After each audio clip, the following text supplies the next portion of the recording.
Hello, gorgeous beauties. My name is Dragonflow, aka Frank, and this is my co-host, the best dog in the land, Ozzy the dog, just resting.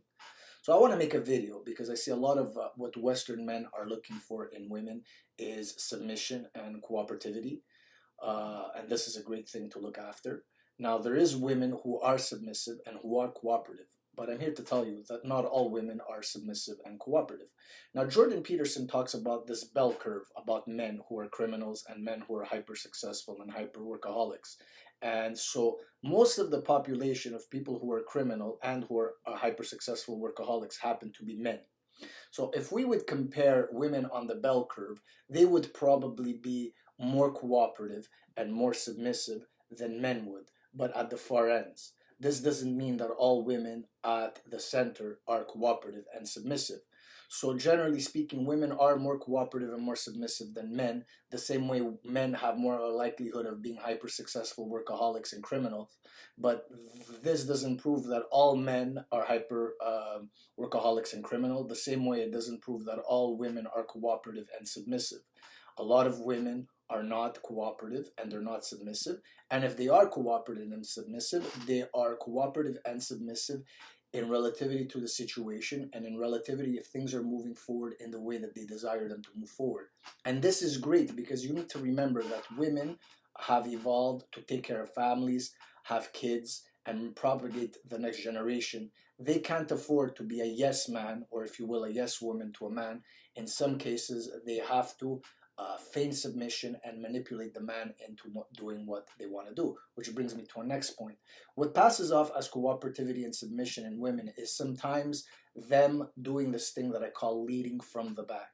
Women lead through insinuation and suggestion, and they hope that as a man, you click on to this insinuation and you do what they want you to do.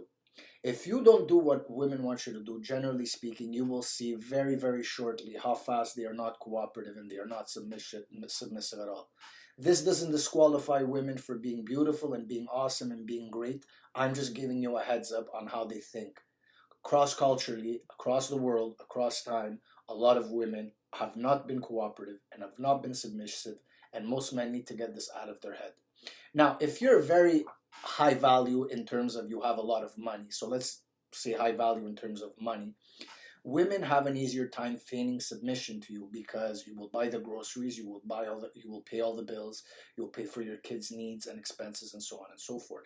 So in a sense, she'll kind of be happy with that, and maybe she'll be very happy with that. We don't necessarily know, but the ground is set for her to feign submission and kind of do what she wants, do what you want her to do. In this case, she could afford to play more that traditional role, where maybe she could cook and clean, maybe if that's what she wants. Maybe she could go to work on the side and do her side thing, and just basically kind of have the life that she was biologically designed to have, which is take care of a household, take care of a family, and do extracurricular things if she wants to and not because she has to. In this regard, she might feign submission, but you're sort of provisioning for that submission. So it's not free submission. No man should ever think that a woman's submission is free. It is not free. And I am fine with that. I'm not being blastful. I'm just calling it what it is. Now, I wanted to tell you about my aunts and uncles who come from this traditional environment. So my mom's 72, so she was born sometime in the 50s, and so are all my aunts. And in seeing them behave with their husbands, I'm here to tell you that I don't see any of these quote-unquote traditional women actually be submissive to their husbands. Even though these men were providers and paid most of the bills, paid most of the food, paid most of the housing bills, paid most of the electricity, these women are still not submissive, okay? Now, I have seen women who are submissive, but I don't know what people think. Not all traditional women are submissive. Now, they were cooperative, so there's a difference between cooperative and submissive. Cooperative is the man brings home money and the woman cooked, cleaned, and did the household tasks. Most Sicilian women from my culture were cooperative. They did what they had to do to take care of their kids. They always had food ready and the clothes, and the house was always clean. However, as much as they were cooperative, they weren't submissive at all.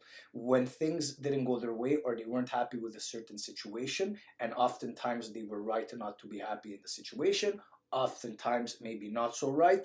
I mean, even men have their voice and we need to be heard, and we need things to go our way from time to time.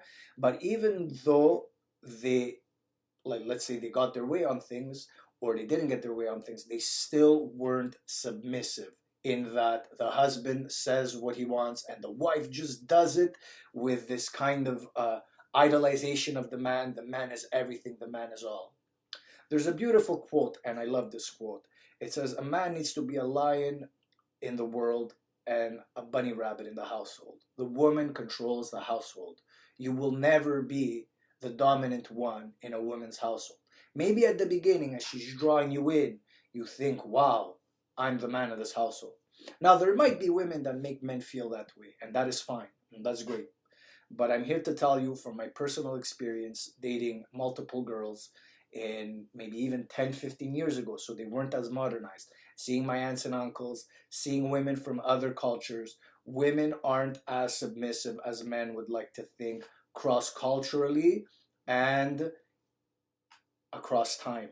So please get this idea out of your head that the man is this dominant figure that rules over his household. If you see what's happening in some countries in the world, I won't mention which ones because I might get blasted for it, men have to force women into submission, which I don't agree with at all. However, it proves that women are not necessarily naturally submissive like we would like to think. And it is not necessarily because of modernity, it is because of their inner nature. Namaste.